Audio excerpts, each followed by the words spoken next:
Now who wanna move close enough? Now who wanna move out of? If you got stripes and you let the city know you rock 'em, yeah we got 'em, yeah we got 'em. Like that black and orange up on 'em, single bottle, never stop it. To the beast and load 'em. Who they rockin' with the diamond stripes, flossing on the ring. Cincinnati, she's our queen. We gon' show the world who king. Orange in the day, black in the night. Stripes in our veins, sparks gonna fly. The beast is awake, orange, black, and white. Welcome to Bengals and Brews. I'm Dale Altman, joined by Big Savage Craig, joined by the mayor of Port Chopolis, Port Chop. What is up, fellas? What is up? What's up? What's going on, man? Happy Not Monday. much. Shayne has the link. I assume he'll still be here. He retweeted. I mean, you never know. Something can come up. People have busy lives. But we're still counting on him being here. Yeah. We're going to talk about the 53. But there is some, I guess, breaking news, and it somewhat pertains to the Bengals, even though it's not directly involving the Bengals, and that is CeeDee Lamb getting his contract extension with the Dallas Cowboys, and the extension part of it being 4 years, I think is $136 million. So the average annual value is $34 million per year, which comes out to $1 million less than what Jefferson got on his extension portion of it for $35 million per year. So if we're looking at Chase, and yes, you can say, well, he still has an extra year. And that's exactly why we think the Bengals may not be interested in doing a deal till next year, because they do have that extra year. And ultimately the extension is the extension. The fifth-year option is the fifth-year option. Right. All that money doesn't change. Now, could the extension change a year from now? Maybe. But we talk about, look at the top of the market. It's set. Tyreek Hill, contract extension. CeeDee Lamb, contract extension. Amon-Ra St. Brown, contract extension. Justin Jefferson, contract extension. Who's getting that money next year? We said it's Higgins and like Stephon Diggs. And I'm sorry, but I don't think either of them are getting paid more than Justin Jefferson. So thoughts on that? Does this move the Bengals closer to the deal? Is it going to happen next year? Does it really make a difference? Because it'll ultimately get done. I'm still on the fence whether it's going to happen this year or next year, but this brings me back to a conversation I had with one of the security guards up at work who's a Raiders fan, and I was telling him that I feel like, man, as men, you understand what I'm saying when I say our pride gets in the way. So I feel like this whole thing started off friendly, but then Jamar Chase dug his heels in. You know what I'm saying? And then it got a little bit non-friendly when the information got leaked about how much he was looking for. But at some point, Jamar Chase had to say, this is the day that I just have to say, well, I always planned on coming back this day, and make it look like he was always going to come back whether he was or not, because Mike Brown doesn't budge and he doesn't like ultimatums. So once that stuff leaks out, I think that kind of works against Jamar Chase, because Mike Brown's like, what the fuck? Fuck it, we'll wait till next year. And I know this is not the popular opinion, but it's not against Jamar Chase. It's just talking about the nature of the beast, the business of the NFL. It doesn't really benefit the Bengals to sign Jamar Chase today. The only thing that the Bengals benefit if they sign Jamar Chase this offseason is me and you, Greg, and you, Dale, and the Brew crew, and everybody that is a fan of the Bengals. The only benefit the Bengals get is because everybody be like, hell yeah, sign Jamar Chase. But at the same time, it costs the Bengals millions and millions of dollars at this point to say, let's sign him to make the fans happy. So does the deal get done? I'm still on the fence. I'm not against it either way. The man's back at practice, right? He's taking practice reps. So that's all. But he was practicing again today. So that's honestly more important than anything, right? He's going to get fucking paid. And I guarantee when he does, he ain't buying me no goddamn steak dinner at the precinct. So he can wait on the money. Yeah. Like I say, it gets done when it gets done. I was happy that he just showed up for camp. Do I wish he would have practiced? Sure. But like Chop's pointed out here, he's backup practicing. Chop, you nailed it on the head. It's going to benefit us, the fans. Obviously you want to make the fans happy, but in the end, it's business. It's just how it works. This is just how it goes. I've seen this happen so many times. I know some fans get tired of the whole thing with Jesse Bates or, other players that have done this. That's what happens when you have a bunch of good players on your team. You look, and I don't want to hear the term the Bengals are cheap. Look at all the other teams that go through this. All the other receivers have 1 year left. Like Porchop pointed out, Chase has 2 years left on his deal. So I understand both sides. I get Chase wants to get paid, but I understand the Bengals side. This is just how business works. I told Dale before the show, I told you this too, Chap. I still have a feeling he's going to get signed before the season starts, like a couple days before the season. I'm still holding out hopes for that. But at the same time, am I going to be surprised if they don't get a deal done until next year? No, I will not be surprised. Frankly, I know it's going to happen. It's just when it happens. I'm just not worried about it. All the way up till kickoff. When did they announce Joe Burrow's contract extension? That Thursday of last year, but a couple days before that Sunday. So my ass will be puckered all the way up till then. Right before the Chiefs played. Yeah. Yep, that's exactly what happened. Fucking stole the thunder. So Will here, there is the benefit of spreading out a signing bonus over next year. Well, Andre Prado was saying you still can if you sign him next offseason because he's still got that 5th-year option plus the 4-year contract extension. So you're still spreading that out over 5 years. And I don't think you can spread it out more than the 5 years. So I believe that'll be spread out no matter if it's this offseason or next, that's going to work out the same. It's honestly just a matter of, you hear, oh, will this save you money in the long run by doing it now? Because contracts only go up. The only difference with this is how all these top guys got a deal and extensions done this offseason. So there's really nobody to reset that market. I mean, Chase is phenomenal. Hope he has a phenomenal year, and maybe that cost you extra here or there. But that $160 million that was floating out there, it's a $20 million difference over the 4-year period between what Jefferson just got and when that extension would hit. I don't think it's happening. I don't think it's going to be near that much. Now, if they wait a year and it ends up being $150 million instead of $140, maybe, right? $145 instead of $144 extra million a year. So he gets $36 million a year on the average annual value. Those are all things that, if that's what happens, not going to shock me. I'd be cool if he wants to sign. And that's the thing. Does he want the security now? Yeah, he has the extra year, but does he want the security now? If he wants the security now, well, here's the top of the market deal with Jefferson. Do you take this same contract that your good buddy Jefferson got, who's one of the best players in the league, and is a year more proven from the Bengals' perspective to say this, to Chase, go ahead and take this 4 years, $140 million, same deal. Here it's on the table. Right. Sign it. If you want if you want your security now for your long-term future instead of next year. The man was always going to play.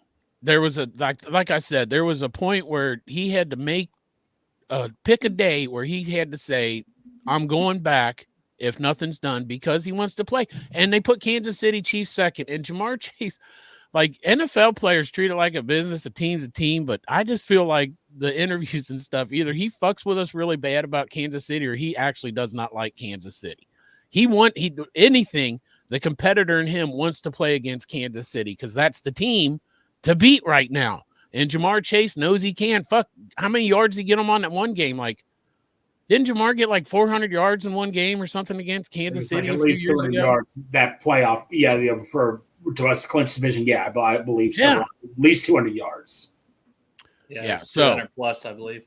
Yeah. Although when I did float that out there about him taking us to the precinct, I hope he paid attention and he does that. That would be nice. Dale, would you make the trip in town? Yeah, if Jamar Chase wants to take the Bengals and Brews to precinct to have a steak dinner when he signs his contract extension, we'll be more than happy to go, Jamar. Yeah. And Derek will just put the phone down and he can talk to us while we're there. He won't have to actually pay for his meal. He will just be driving. Right, because Derek will be driving back and forth to work, Jamar, so we'll save you some cash.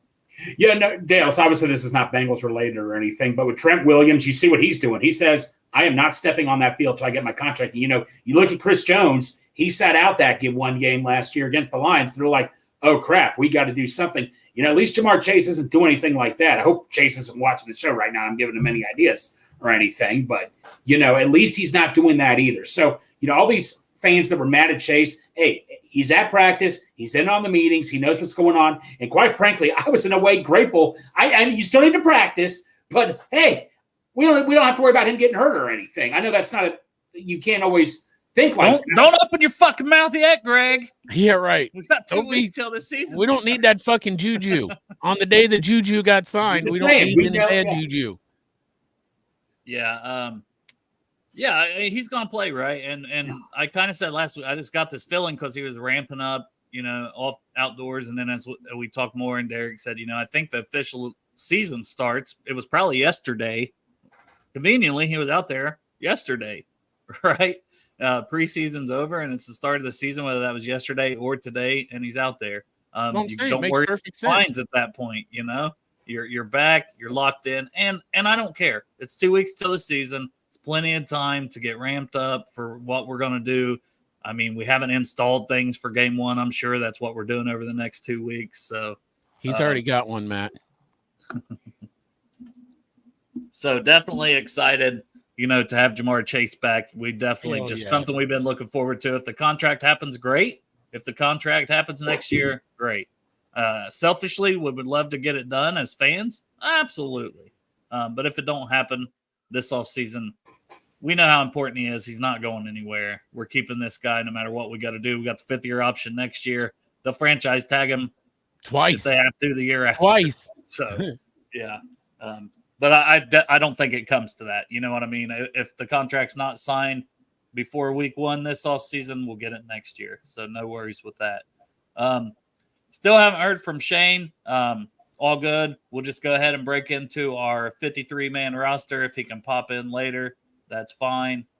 If not, I'm sure we'll have him on another time. Busy guy, man, doing the elite winning solutions, all the stuff he does with kickers and punters and special teams in general. So I'm sure just something came up. No worries at all on that. I do apologize to the Brew Crew for him not being here because we had it down, but things happen, and he may still pop in. But we will pivot to our 53-man roster projection, which we kind of talked a little about this Friday because you just can't help it when you're breaking down the last preseason game. But we'll start at the top. We'll start with quarterbacks. We'll each give ours. We'll make Chop go first because he had no preparation for today. So who makes the 53? And the rule is you cannot have a guy. You have to have your guy on the 53 for an emergency quarterback role, which we thought that's the way it was trending last week anyways. But officially, that's the rule. So who's my 3 quarterbacks? Two, because the third one, you can't do that. You can't call them up unlimited times from the practice squad. That was a rule they were trying to get implemented. 1 second. What am I waiting on, Greg? He told me 1 second. Just go ahead. He just meant he'll be back in 1 second. He'll be back. Oh, okay. Well, I got to tell you, man, there's a guy that I feel like we haven't seen him a lot in preseason, but I still feel like he's probably going to start the season. And his name's Joe Burrow. He's a guy out of Athens, Ohio. I believe he's a lock. Near you, Dale. He lives out on the east side, his parents out there. He's moved to Cincinnati. He came here. I feel like he's probably going to be the guy. And then following him up is that guy whose girlfriend likes to show her boobies all the time. What's his name? Jake Browning. She should. Man, she knows what she's doing, Dale. She's always scantily clad. She gave me some side boob the other day, and I'm an old man that's been married for a long time. That side boob, I really liked it. Jake Browning's girlfriend. Thank you. What's her name? I don't know. Me either. Yeah, if we were gonna, I would love to have him for the practice squad. I don't think we keep him up for 53, but Mike White was a guy that was cut, former Bengals killer when he was with the Jets. So. Yeah, that's right. No, we'll always remember the Mike White. He made his career. We got him paid by Miami, and then they cut him. And then they cut him. Yes, they did. But I mean, Mike White, he owes us anyway, right? Because that's why we're the reason he got paid. Exactly. But like I say, sorry, I had to step off, take a quick phone call. But anyway, no, my quarterback's Burrow, Browning. And I'd love to have Mike White, but if I had to pick, man. We're only picking 2. You said 2. Okay, I didn't know if I had to pick a practice squad guy either and all that. No, we'll do practice squad maybe, once we see how all this stuff happens. Yeah, but I'm going with the 2 Bs, Burrow and Browning.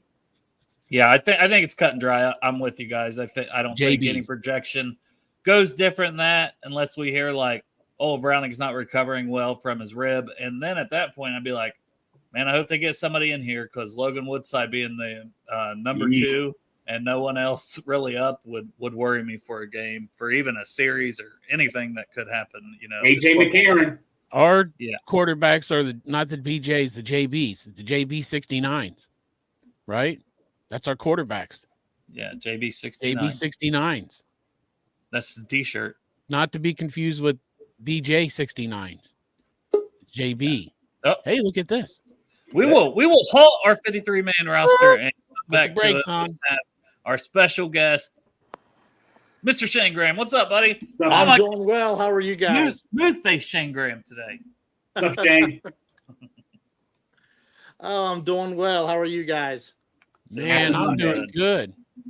I'm just looking at your wall behind you. Who disrespected you by not giving you the number 17 and made you go with 18? Well, that was an 8. Oh, And, I went 17, 11, 17, 8, 16, 12, 17, 3, and 6. Sometimes you don't always have a choice. yeah. I think in New York, some guy, Plaxico Burris, might have had 7. I don't know. Yeah. I don't know who had 17 when I was in New York, but I was only there for one game. Their kicker, I think, rolled his ankle on a Friday and was fine by Monday, but so I only played that 1 week. This Well, is a that's quite paycheck, a though, promotion. right? You take the paycheck and There you see go. you later in New York. Yeah, can chance just to play. So that's just one team I added to the list. Right. Yes. Oh. And now they're on the wall. Even though it was 1 week, you'll never forget it because you got the jersey. Exactly. All right, Shane, tell everybody, I was kind of mentioning Elite Winning Solutions, everything you're doing with punting and kicking. Let's do that first before we get into any Bengals stuff here. Okay, so elitewinningsolutions.com, that's my website. But it's essentially, it's a way to do kind of holistic training where I do, in-person kicking lessons, punting lessons, snapping lessons, mental performance training, coaching, consulting, all kinds of things, really. But, there's some stuff I'm able to do things virtually if I'm not able to be in your town at the time. But, it started out where I'm just doing private lessons from here and there. I actually had a camp in Cincinnati this past summer, and I will be doing that yearly from now on out. But I think it started out slow. It's starting to build up. I'm really looking forward to trying to get more clients down the road. And then there's another thing I added to it where I use the TrackMan, kind of the radar tracking device, like you see in like the PGA golf tournaments where it tells you everything about the ball. They have that for kicking as well. In fact, some of the broadcasts actually tell you some of the data that TrackMan gives you, but I'm using it as like an evaluation tool to get what's called an elite rating index. And that is something that kind of gives you a score out of 100, and it compares the data to that of like an elite level college guy if you're in high school. And then if you're in college, it compares you to the elite level NFL guy, based on parameters of, ball speed, lift, accuracy, how far off dead center are you, things like that. So those are a few of the things I'm doing. And then I do corporate speaking where I do, via Zoom, via in front of a whole stadium, however you want to do it, talking about, overcoming fear of failure, keeping your confidence high, being resilient to hard things and fighting through, things that aren't always going your way, just to keep your confidence where it needs to be when you're performing, whatever that may be. But that's a lot of what I do with my training in general, just because, sometimes things don't always go your way, but what do? Just give up and quit? Or do you fight through it and find a way to still be your best when things aren't always going the right way? And I think that goes not only in kicking a football, but that goes in everything, right? Like we all have to deal with stuff. So It's a fact. Absolutely. Do you guys put like a microchip in the ball to like for the computer to track it when you're doing your training and stuff like that? no, it's actually like a radar device. It's based on missile tracking technology. Jesus So, Christ. that they took the technology that was used by the military, and that's where they came up with the golf, being able to track the golf ball. Um, and one of my friends that was a kicker, he was from Denmark. The company that started TrackMan in general was a Danish company, and he happened to know those people, and he said, "Hey, if you can do that with, which he said, missile. If you can do that with a missile, and you can do it with a golf ball, can you do it with a football?" So they kind of developed it. It took them a few years. They got it, and now it's something that a lot of the I don't know if the NFL is continuing to do it, but they used to all the primetime games. But for the most part, you would see them. When a kick would go through the uprights, it'd like circle where it went through and say "good Oh yeah. from this distance" or whatever. That was the technology used for that. Just like what they do on, they have those things set up all over the the golf course when they have those all the PGA tournaments, like every Huh. PGA tournament, and it traces the ball. It tells you how fast it was going. It tells you how far it goes in the carry, how far it rolled, all that stuff. Now, is that something you can use for punting as well as Yep. kicking right now? It Okay. works for kicking and punting. They're actually developing an application for quarterbacks. They're just not quite through the beta testing yet. So that'll be a cool concept once they bring that out. And then maybe once they perfect that, they'll even be able to do some parameters with long snapping. But as it is right now, it's just kicking and punting as far as football application.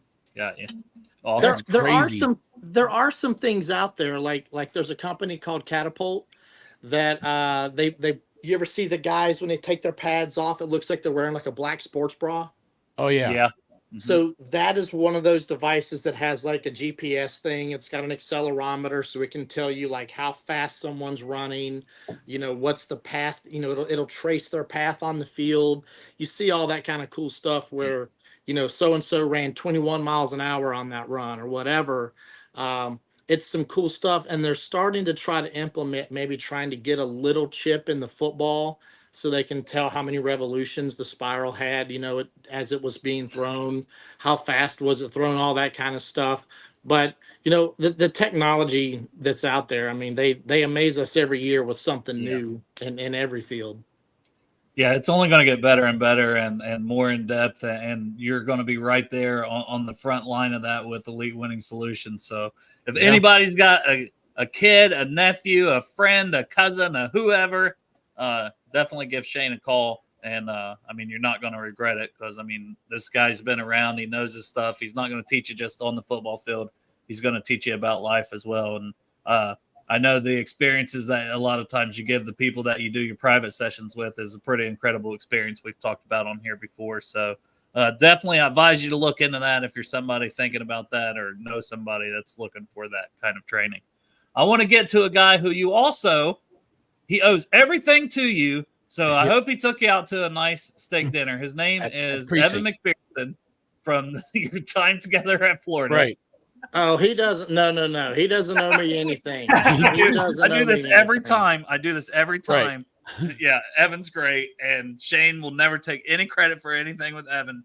But you did coach Evan at Florida, for anyone who doesn't know. And how excited were you to see him get that extension here recently with the Bengals? Oh, I was very happy. I mean, I went through some of that a little bit during my time in Cincinnati. I feel I played a hand in screwing that up.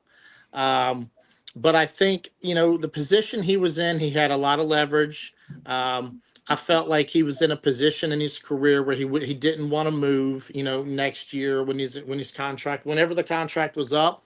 I feel like, not going after the biggest contract for your position and and not letting your pride play a big role in that, I think really helped out. Just be willing to get what you think the fair market is, and it helps when other guys get these really big contracts before you, because that kind of helps set the market for you. Sometimes you see the quarterbacks taking up half of the salary cap with their huge salaries. And then, it's almost like, well, where does that leave the kicker on that, in that equation?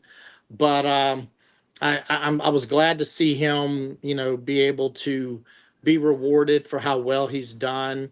He's just he's got an expanding family with a newborn, It's true. and beautiful family. I've known his family for a few years. His brother's doing a great job at Auburn, and just I think everything that comes his way, he deserves it. He's an amazing person. He's an amazing player, and I couldn't be happier for him. Yeah. The other big thing, especially for Bengals fans, when it comes to kicking, that we're always wanting to talk about is the punter battle. And right now, Brad Robbins is a little dinged up. Ryan Rico had kind of an inconsistent preseason, at least. I wasn't down at camp every day. I'd say it's a little bit similar.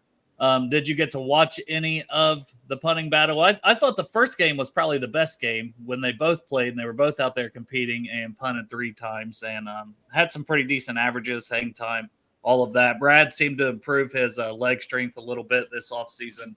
But I know you had kind of worked with Brad a little bit in the past. I don't know if you know Rico, but everything you got on those guys and your thoughts on the punter battle right now for the Bengals. Well, I always knew that Ryan was kind of a guy that had potential to be a big leg. He has a very long, effortless swing. He's a big body. He's able to put a lot into it without trying really hard. I think that works well for him. The consistency, he's still young. It's so hard to just dial that in, along with the pressure of knowing that, hey, almost every time I punt the ball, this could be my job. How do you fight the temptation to have that thought that every time you perform, you're putting the weight of your career future on your shoulders? And that's something you have to fight against. And that can be hard to do for a 22-year-old or, however old he is. I'm assuming he's the edge of college age. So I'm not really sure if he took a mission before he kicked or punted. I know there's a mission trip or something that guys at BYU sometimes do. But I know he's had trainers that are good trainers that he's worked with over the years. I worked with him at the East-West Shrine game a little bit, and I was impressed by him. But even Austin McNamara, I thought he was a great punter. I just don't know that he put up big enough numbers to really kind of get what Darren Simmons wanted. I don't know the exact numbers, but I know that there are things that if other people are able to do something during the time frame that you're given to compete, and you're not quite there, then that's the nature of the game. But I think Austin's going to end up playing somewhere at some point. Who knows if he ever comes back to Cincinnati, if he's ever needed. But I think they've had 3 guys in there. And I think Brad, when he's healthy, is going to be just fine. I know last year wasn't the strongest of years, for a guy. But I think he's going to be just fine. And if Ryan is the guy that ends up going, I think he'll be just fine. I just think he's got to kind of find a comfort zone that he has no idea what that is yet, because everything is brand new to him. And he is, I looked it up while you were talking there. He's 25, so he probably did have a mission trip while he was at BYU. Yeah. And Brad is 25. So for everybody that thought, well, Brad's so inconsistent, everything that Shayne just said, this is another young guy, first year in the league last year, who's trying to get used to that. And Brad last year had, Drew Chrisman over his shoulder for training camp, and then he was on the practice squad. So that whole thing of, is this every kick kind of still does matter, and you hope competition brings out the best. But I do think Brad, and he come on and talked to us a few weeks back, seems like he was in a good place mentally, so I really hate the hip flexor thing. I hope he's back soon either way, because I think that he will be on a roster regardless. And then Rico, like you said, he's got the big leg, just got to be more consistent. So I definitely think that one is still an ongoing battle that won't end just right now, especially with the injury situation. Yeah. And, the whole key to any of it is not trying to hit a home run. As a punter, a lot of guys get caught up in, I've got to hit every hang time over 5 seconds. I've got to hit every ball over 50 yards. I think when you just relax and let it happen, you find that you do much better and you get those numbers you're looking for when you're not trying to swing for the fences every time. I mean, it's like you look at the world's best guitar players. They're not hunkered down staring at every strum of their guitar. They're looking around. They're just doing it on, just unconscious auto execution, right? And that's how you have to be. As soon as you start thinking you've got to look down at every single strum of your fingers on that guitar, that's where you're so afraid of making a mistake, and you might make one. So as a punter or a kicker, or really any individualized skill, you have to have practiced and trained and programmed and built your confidence so much that you can unconsciously execute, and all the variables that come outside of that don't play a part. And yes, we're all human. We're not going to be perfect, but you know, there are times when you have to kind of let go of that trying too hard mentality and just kind of let it happen. And I think it's really hard to do for a young guy sometimes. And I hope that they find that, because that's what's going to make them better, is to be able to relax and kind of let it happen, knowing they have the ability and skill to do it. Absolutely. I got a question for you. First of all, your air guitar game is on point. Second of all, when kickers and punters come from college to the NFL, like we all know that they always say the speed of the game, you got to get used to the speed of the game. But what's the big adjustment for kickers and punters coming from college to the NFL? Because the average fan, it just looks like you kicked the ball. Is it because people are coming at you faster? What's going on? What's the big adjustment? The fact that you can be playing on one Sunday and sitting on your couch the next Sunday watching on TV. Ooh. That's the big change. In fact, the physical skill of kicking a football is actually easier in the NFL, because the hashes are less wide. You have, on average, better snappers, better holders. You've always got perfectly manicured grass or turf, more options to kick in an enclosed dome. The goalposts are the exact same size as they are in college. And honestly, technically, you get all the way to the outside edge of the uprights in the NFL. In college, if the ball goes over top of any of the uprights, it's no good. In the NFL, you've got all the way to the outside edge. So if just part of the ball goes over part of the upright, it's still good in the NFL, but in college, it's no good.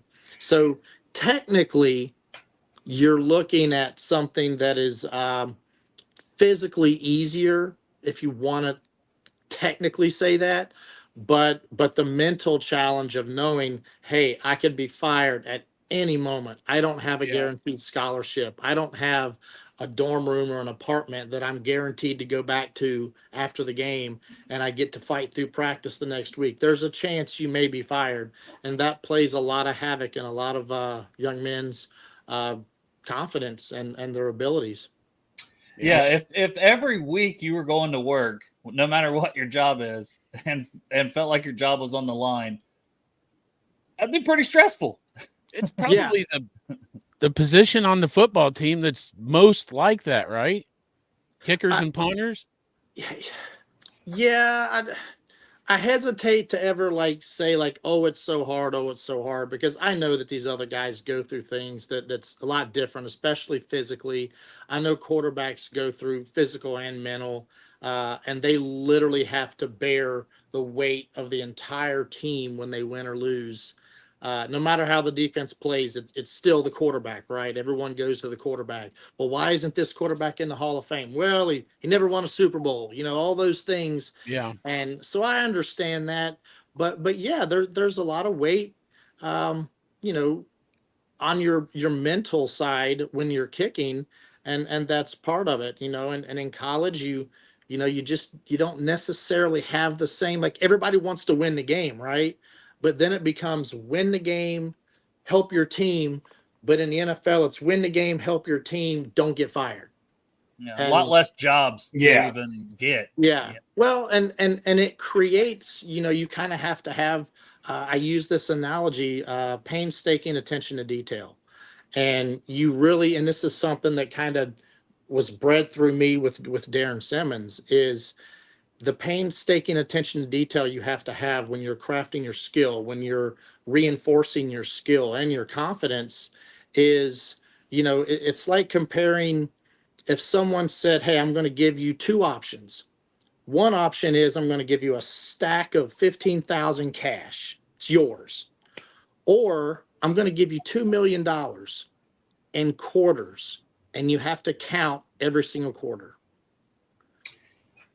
Which one would you do, right? Like, would you sit there and count $2 million worth of quarters? Yes. Fuck right. Yeah. It might take you a long time, but you have to get it right. And when you're done, you have to say it was X amount of quarters or whatever. And I'm sure someone can do the math and tell you that, but you literally have to do it one at a time, and you have to count them and stack them and do all this. It would be painstaking attention to detail to be able to do that. So that's kind of like how I see that comparison is you have to always like look at the details and use them and never lose track of it, because if you lose track of it, that's when you start losing conviction in your own skill, and then your confidence is gone. Hey, Shayne, so one question, and my boss has always lectured me on this for years watching football. So me being really naive at the time, I never really paid too much attention to the long snapper so much, but I learned my lesson that one game when Clark Harris got hurt. And I'm like, yeah, you really need a long snapper. Explain to everybody how so important, because like my boss would tell me, like, well, Greg, it's not all the kicker's fault. The snap has to be perfect. The placeholder holding, everything has to be perfect. Like a lot of people, it's so easy to blame the kicker at times, but if the snap's too high, or the guy doesn't get the whole laces thing, then everything could easily fall apart, right? It can fall apart. Now, I don't think you need to look at it as it's got to be perfect and everything's got to be perfect, because, the holder's job is to make the snapper look good if he isn't perfect. Mm-hmm. The kicker's job is to make the holder look good if he's not quite perfect. And everyone else is trying to let the kicker do his job, right? Right. So in a perfect world, yes, it's all got to be perfect. But I mean, I can tell you there's plenty of times when there's been imperfect snaps that no one even knew about because the holder fixed it, right? The holder got the ball down with no change in timing, spun the laces however they needed to be spun, whatever, and the kick was made. You know what? There's also been times where kickers have missed with an absolutely perfect snap and hold. So we're all trying to fight for perfection, right? But can it play a role? Yes, it can. But you never want that to be the reason that I don't think there's many kickers out there that are going to say, oh, well, if my holder had just held it right, or if my snapper had, I don't think anyone's going to do that. But you do see there's a difference, and we saw it. What was it, week 1 against Pittsburgh? Yeah, when that happened, we saw the snaps were a little bit off, and even though that guy that came in, he was a tight end, maybe. Yeah, Mitchell Wilcox. Yeah, the snaps weren't horrible that he sent back, but yet the timing still kind of threw things off, throws it all off. Yeah, and I think with Evan, maybe the one there at the very end was pretty high, and he kind of hesitated and wasn't quite sure what to go through on that one. And maybe the spot wasn't quite put down, because it's hard to bring a ball from way up here and put it down on this little, square inch of real estate that you want the holder to put the ball on. It obviously can play a part, but you never appreciate the snapper until something like that happens. And honestly, that's the way snappers like it. Snappers don't really want to be glorified, because if people know who they are, right? Hopefully, in Clark's thing, it's because he's got a personality, right? He has charisma. But most snappers are very happy with no one really knowing who they are, because it means they've never screwed up enough to bring their name out. That's very fair. All right, Shayne, we told you we weren't going to keep you long on this one. I appreciate your time. Tell everybody again where they can find you on X, email, elitewinningsolutions.com, all those great places. Well, on Twitter, it's capital S, Shayne17. On Instagram, it's Shayne_Graham. EWS_mentality are the socials. that I kind of pair up with. I think my marketing lady does most of those posts, but we usually try to collaborate. And then elitewinningsolutions.com is my website. And that's where you can kind of get any information as far as, services to virtual services to anything else. So. All right, thanks, brother. If you're in Cincinnati for a game, let me know. It was fun hanging out last time. Love to see you again. Dale, with you being my best friend, how could I be there and not let you know? I know. I just had to say it for everybody else that's listening. Okay, just making sure, right? Yeah, buddy. Yeah. All right. Hey, good to see you, Shane. Have a good one. Take care. Thanks, guys. Good to see you. See Who ya. day? Who day? Good dude right there, man. Yeah. Always a good time getting Shane's input on everything. Yeah, and sorry if we didn't get to some of the stuff. I did tell Shane we'd only do 20, 30 minutes, so I was trying to stick to that and wanted to run through and do our roster projection. We went through the quarterbacks, and now we'll go to the running backs next. And we'll let Greg start this one. Greg, how many running backs are making it? Are they all here that's on your 53? You've kind of alluded to this before. Yes, 100%, Greg.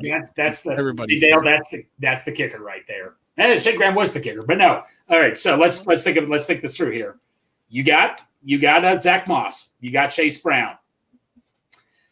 Travion, I like Travion, but Boston Scott. He's like 5'6". Just saying. I like Boston Scott too. He's almost 30 years old as well. No, like that's I say, my knocks. and that's just a small. It just got started. Well, I have to know. Hey, Izzy had a good game over the weekend for the Jets. I'm just saying, and it's a crowded run. They drafted 2 running backs. They have don't give me hope, Greg. With Izzy Abanikanda. Izzy. Anaconda. But my Anaconda don't want none unless you got buns, hon. Or P. Ryan. Our third running back is wearing another uniform right now, but secretly he's got that Bengals uniform on underneath him because he knows he's going to be a Bengal. Our third running back is still out there for another team. That is my prediction. Book it. All right, Chop. 3 running backs. What are your thoughts? I got to tell you. Who's your are you keeping 4? Because Noah Kane's already gone, so probably not, right? I know. Well, maybe they're just letting Noah test the market, and then they're going to bring him back. Probably. Maybe. Yeah, doubt it. He could be back on the practice squad. As far as Greg's statement about Bart Scott, whoever the fuck he is, not going to happen. What Bart Scott? Travion Williams. Can't wait. Travion Williams is going to be our third running back. They're already here. The shit with P. Ryan, they didn't even dress him for the last game. You know why? Because he's a fucking starter out there in Denver. He's not coming. We've already got it set down. Maybe do we pick someone up during the season? I don't know if shit doesn't go right with the 3 we got, but I see it being Chase Brown, Zach Moss. Sorry for the 5'6" comment, Wade. I apologize, but I'm glad you were great in high school. Shout out, Wade. And the third running back is going to be T. Will. And I say T. Will because I followed him out of the stadium one time, and his Hellcat, the third brake light, when he hits the brake says T. Will. Oh, that's nice. Yeah, so like we're friends. I followed him down there when he was pulling out of the stadium. Sure. We got stuck in traffic. Absolutely. We made friends. I agree. I agree with the same 3. Now, man, I would even make a trade for Izzy. I said this the other day on X. Like if I was 7th round pick here, Jets, you're going to cut him anyways. I don't think he's making it to 18th in the waiver order. I think somebody picks him up.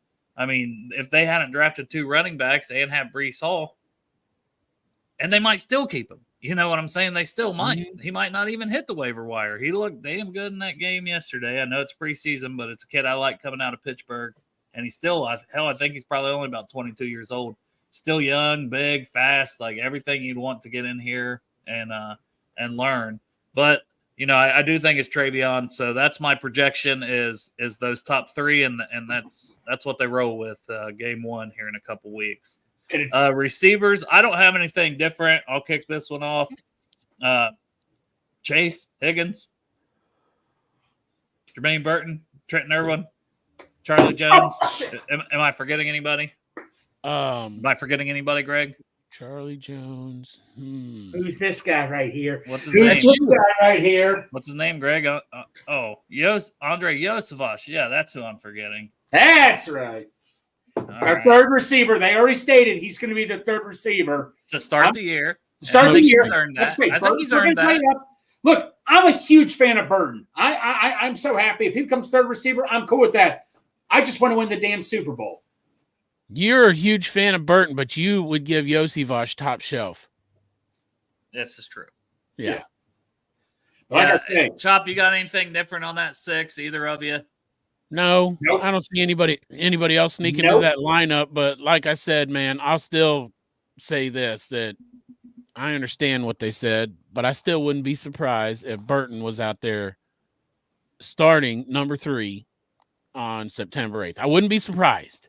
I don't think he's out there starting, but I think he'll be out there playing some. I mean, or if he's inactive, it won't surprise me. If he's not getting the playbook down or whatever the issues are that he was, that they haven't been necessarily trusting him. But yeah, so and there'll be 2 or 3 guys on the practice squad who it could be Lassiter, who they've already cut, Kendrick Pryor, Cole Burgess, Akeem Butler. They cut. I mean, who knows? Who knows who ends up on the practice squad? But there'll be 2 or 3 guys on the 16-man practice squad. They always keep 2 or 3 of those guys. So moving on to tight ends. This is man, I still don't know if I've made a final decision. So I'll let Greg go first on this one for tight ends. How many do they keep? Who do they keep to get your roster to 53? So I said 3 running backs for a reason, for this specific reason. I think they're going to keep 5 tight ends. I think they're going to keep 5 tight ends. Okay, so if they're keeping them all, I think they're keeping them all, because you have to look at Drew Sample as a fullback in a way. So really, you could argue you're keeping 4 running backs in a way. That's how I look at it. I honestly think they're going to keep them all. I honestly do. I could easily be wrong, but that's just what I think. You're wrong. Okay. All right, Chop. How many are they keeping? 4. It's going to be Drew Sample. It's going to be Mike Gesicki. It's going to be Eric All, and it's going to be Tanner McLaughlin. You think it's McLaughlin? See, I think if it's 4, and I'm going to say 4 for the sake of this, but if it's 5, I won't be shocked.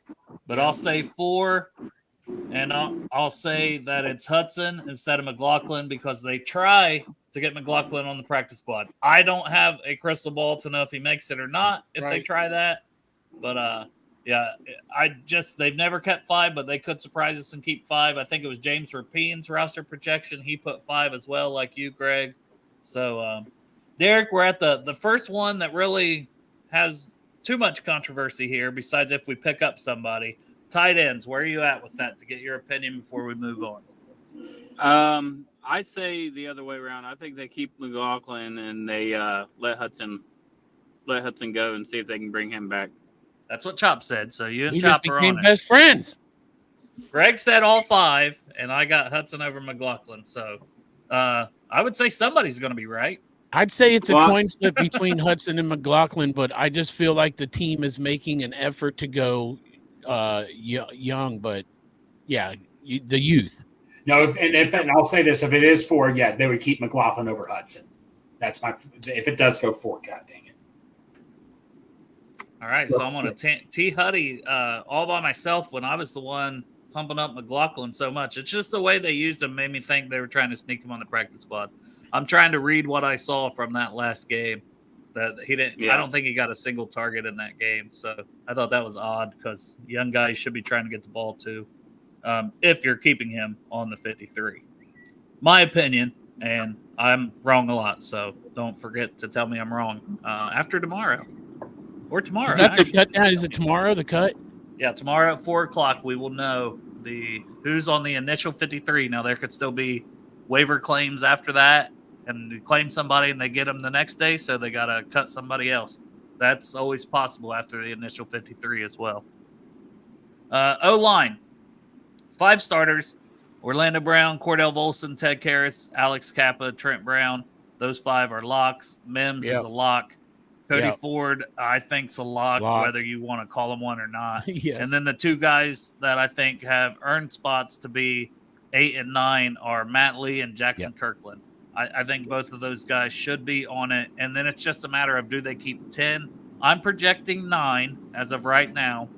But if they kept 10, I think it would be Nate Gilliam. So how many of you guys projecting who you got What's it look like there at the end? Because, I mean, we don't really have to go over each person that we think those top 7 are for sure on. And then do you guys all think Matt Lee and Jackson Kirkland are on as well? Yes. 100% with the Matt Lee for sure. Oh, Matt Lee is a lock. I put my house on it. And then I bet my Yoshi jersey. I agree with you, Dale, because of the just the versatility of Ford. I mean, he's not really the greatest at it, but I don't think they need to keep more than 9. And Kirkland showed similar versatility. And I thought that was huge for how, because both those guys can play guard and tackle. And Matt Lee's your main backup center this way. And I don't think they should keep Trey Hill. But if they want to keep an extra guard, I think Nate Gilliam earned that to get that 10th spot if they go that route. Does anybody have them keeping 10? No. No, because they need them 5 tight ends. Right, Greg? Well, there you go. I mean, which might be true. For me, it's honestly keeping 9 because the D-line and secondary. And as we'll shift to the defensive side of the ball for our 53. So if we're looking at D-line, this one is where it gets tricky because I think Sam Hubbard, Sheldon Rankins, B.J. Hill, Trey Henderson, there's your starters. Yeah. Joseph Osai's a lock to make it. Zach Carter, Chris Jenkins, I think both of those guys make it. Yep. And then where it could get a little tricky is who goes on IR. Yeah. Does Miles Murphy go on IR? Does McKinley Jackson go on IR? Because if not, they're on the 53, right? If they think they're going to be back before 4 weeks of the season, they're probably going to keep them on the 53, and that's going to kind of change the end of this. I also think Cedric Johnson would be my number 10. I think he's safe, especially with Murphy hurt for most likely at least a couple games. So I think there's 10 right there. Now, my only thing is if Murphy would go on IR, that opens another D-line spot, however they want to use it. If McKinley Jackson goes on IR, I think they're definitely using it on another D tackle. I think they use it on a D tackle either way and go with 4 D ends. If either of those guys go on the IR to return, 4 weeks after the season would be the earliest they could return at that point. But Travis Bell, Carlos Davis, Jay Tufele, one of those 3, it would open a spot for them to make it if they decide to go the short-term IR. I'm not going to project it right now. So I'm just going to project for my final projection that they go with Miles Murphy on the 53, McKinley Jackson on the 53. Yep. Cedric Johnson getting the 10th spot. Zach Carter makes it still at D tackle. Thoughts? I agree. It's a lot of math. Dale, you just put the words in my mouth, man. I agree with everything you literally just said right there. I'm pretty sure I agree, but there's a lot of moving parts in there, and I had trouble keeping up. It's like on the fucking Jumbotron when they hide the Coney and they fucking flip the helmets around. You got to find it. Well, now you think you found it. I went to the last preseason game, and they do a round 2. The motherfucker's spinning all kind of crazy. That's what I felt like. You put my head in a blender, Dale. So I'm just going to agree with you. There was one guy I thought could have made it, and it was that Justin Blazek because he had a good preseason if Murphy was going on IR. But they cut him today. So that's obviously waived him, whatever, because these guys have to go to waivers, especially the younger guys. The pup is they have to miss 4 games if it's pup, right? Pup is, I think, 6. But pup is guys who like DJ Ivy. So they would have to miss 6 games if they go on the pup? I'm pretty sure. Unless it's changed. Look and see. Nobody's going on pup, I don't think, then. If anybody has the ability to, look and see what Nick Chubb did because he landed on the pup. Yeah, and it might have been 4. It might have been 4 then. Yeah. That was Greg's favorite draft pick. Hey, I got plenty of backups. I got criticized for taking Chubb one year, and I won my fantasy. I'm thinking big picture here when he's ready. I got to tell you, I just watched that draft show last night, and he picks Chubb, and then they go, he's on the IR, and Greg all of a sudden he's like, oh shit, he's looking in his phone the whole time, and finally he comes on, he's like, no, I had running backs, and then I picked Eckler around later. You forgot Nick Chubb was hurt when you picked I don't care though, man. I got insurance, buddy. You know what? I think I might be changing my mind already on the tight ends, and I might also go with 5 just because the way my numbers are going to work out because I know we're up linebackers next, but then I have defensive backs, and I had 11. But the way they played Josh Newton at slot makes me think that Jalen Davis isn't going to make it. And I already had 5 safeties down, and I'm not changing that projection. So if I do drop Jalen Davis, that opens up one more roster spot, which I think could be O-line if they decide to keep Gilliam, or they Rocky go ahead Lombardi. and keep Hudson / McLaughlin, whoever they might not have otherwise, for the 5th tight end. It's kind of crazy to me still that they would keep 5 tight ends, but I think that's the way to do it. Jalen Davis doesn't make it here in a minute when we get to defensive backs. But we'll go to linebackers next, and then we'll finish that conversation. So linebackers, I think they keep 5. I think it's Wilson, Pratt, Akeem Davis-Gaither. I think those 3 are 100% locks. And then I think Bocce's pretty safe, but I don't know how much he's injured. So that could be up in the air a bit. And then you got guys like Devin Harper, Muma, Jongmeta, and Shaka Hayward.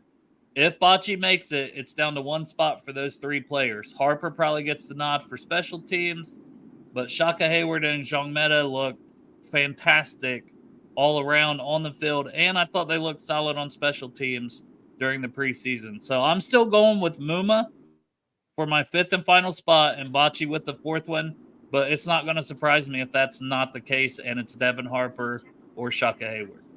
What are you guys' thoughts? I agree with you that it's between. I think it's between Shaka Hayward and Muma Jongmeta, for that last spot, and I think Muma Jongmeta gets the nod.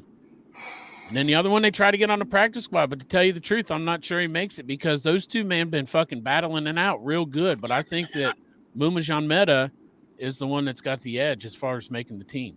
I like Muma, but Shaka, even when Shaka wasn't making tackles, I still kept seeing the word the name Hayward around every single play. It's going to be close, Chop. I'd be happy for either one. I just, like I say, Shaka, even when he wasn't making tackles, he was still in every single play. So I'm going to say Hayward. I just like Hayward. Mix it up. I like it, Greg. Mix it up. Going with Shaka Hayward. It wouldn't Shaka me. What about you, Derek? Go with Devin Harper, Derek, if you want to be bold. Go with Devin Harper. Then we'll have somebody right potentially on. Exactly. Derek. I was waiting on a chop. Derek? Thank you. Derek. He's not. All right. He went with Devin Harper. In and out real bad, but I kind of. The road noise has been solid, man. It's not cutting in and out. I think that, man, I think Muma's going to get it, but I would hate to see Chaka go to the Steelers because I know that's exactly where he's going to go.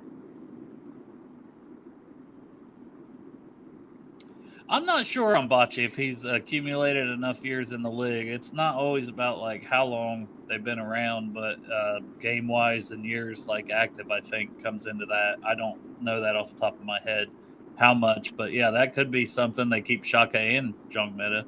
And then Chris says Muma is a liability against the pass.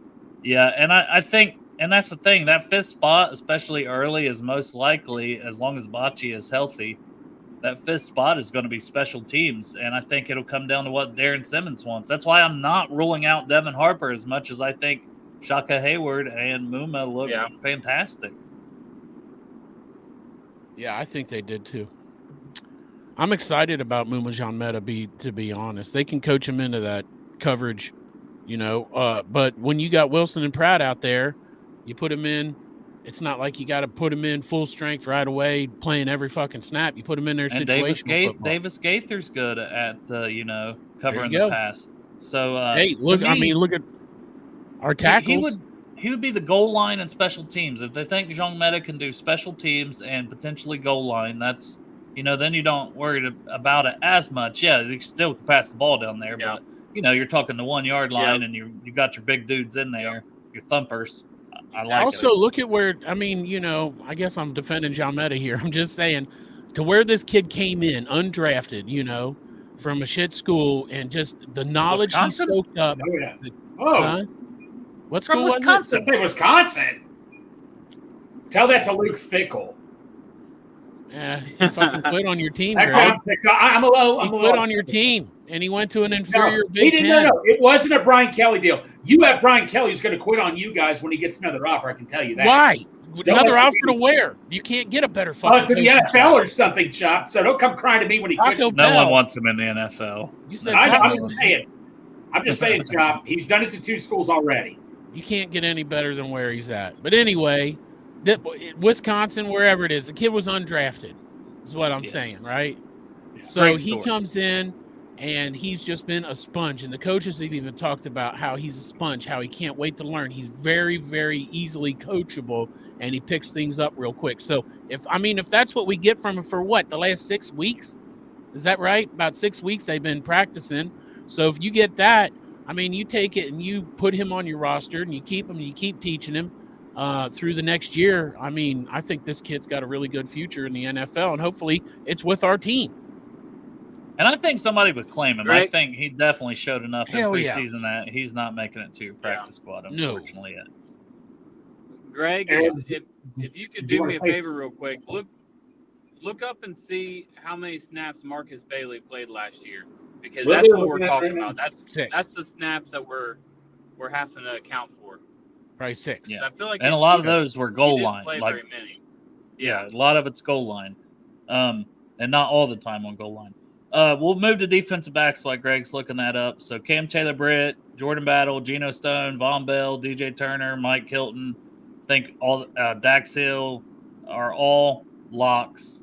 And then Tyson Anderson, I think, makes it for special teams. Josh Newton's not going anywhere. Nope. Dejon Anthony's likely here. It just comes down to Jalen Davis for that 11th spot.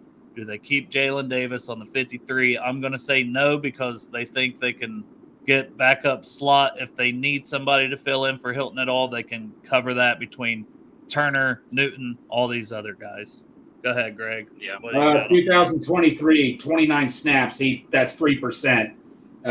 2022, 58. That's 6%. 256 and 21, which is 24, and then 44 in his rookie year when he got 6%. His career, 387 snaps.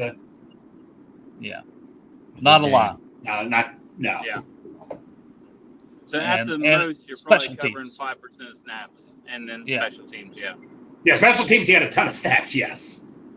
Absolutely. Special teams also take on a new face this year because the kickoff rule is way different. Way different. That really flips around your special teams, I feel like. So you guys have them keeping 10, keeping 11. Is Jalen Davis the only guy you got on the bubble? Do you think Tyson Anderson and Dejon Anthony are safe at safety?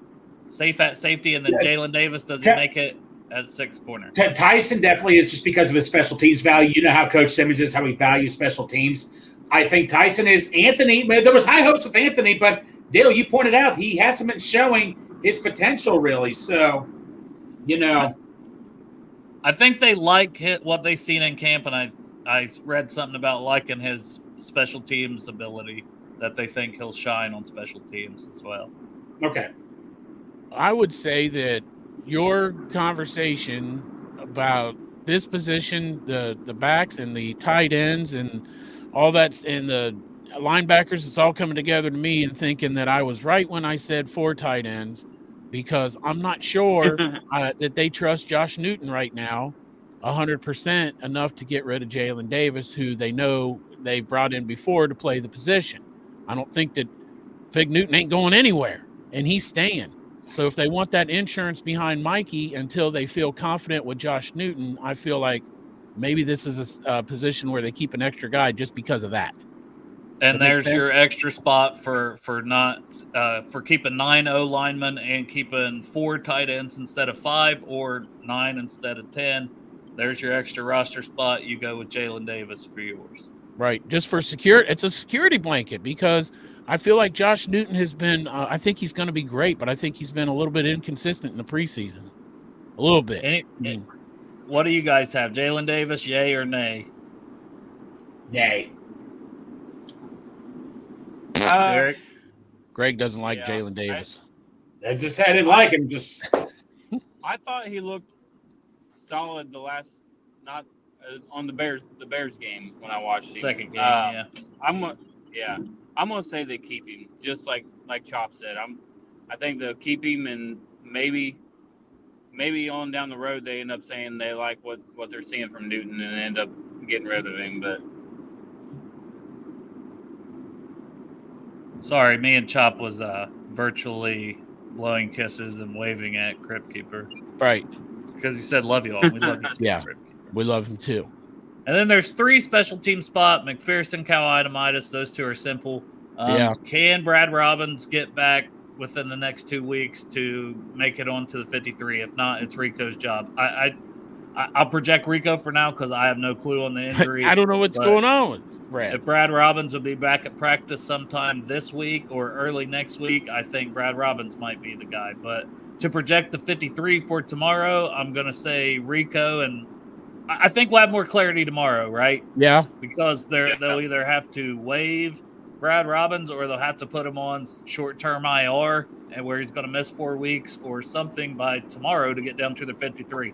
I can't imagine them carrying 2 punters. That would be really wild to me. I do feel like they put Brad Robbins on the short-term IR. I haven't heard anything about the injury, good or bad. No. So it makes me think that he's not coming back right away at the beginning of the season. So I think that probably if they can put him on a 4-game IR, then I think that's what they do. And then they see and that's not good for him because if Rico gets the shit down and he's balling out, and he's making good punts in those 4 games, it ain't Brad Robbins coming back. Or it could be good for him if he sucks for 4 weeks. That's good. Yeah. That's true. Well, to tell you the truth, if for some reason Brad Robbins was good to go tomorrow, I'm picking Brad Robbins to make the team. Same. Derek, what do you got on that?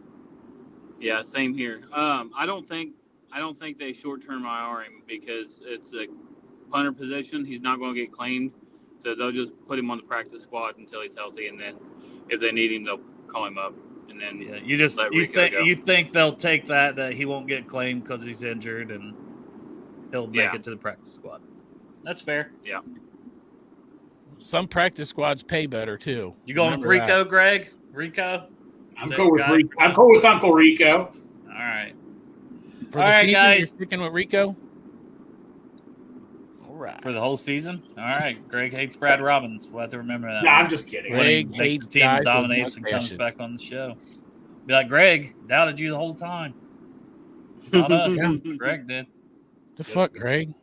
Then Greg will say, you can kick me in the balls because that's his favorite thing. And I don't know if you want to say that to a punter. Right. It motivated Lou Anarumo to kick me in the balls, and it's working out just fine. So no, I'm happy for either one. Though. This is a punter, Greg. That could be a bad choice for your testicles. Absolutely. It's going to drop your testicles in between the 10 and the 0.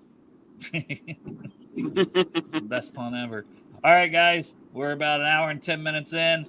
Been a fun Monday show here. Given that, we'll know the 53 tomorrow. By the time we're back on Friday, we should know if we claimed anybody, who else we let go on Wednesday. So some fun stuff here to finalize the roster projection. And then we're heading into next week in football. Football. Actual football. No Samaj P. Ryan. Not going to have no Samar J. We're done with that. We're done with that conversation. No Samar J. All right. Appreciate y'all. Love y'all.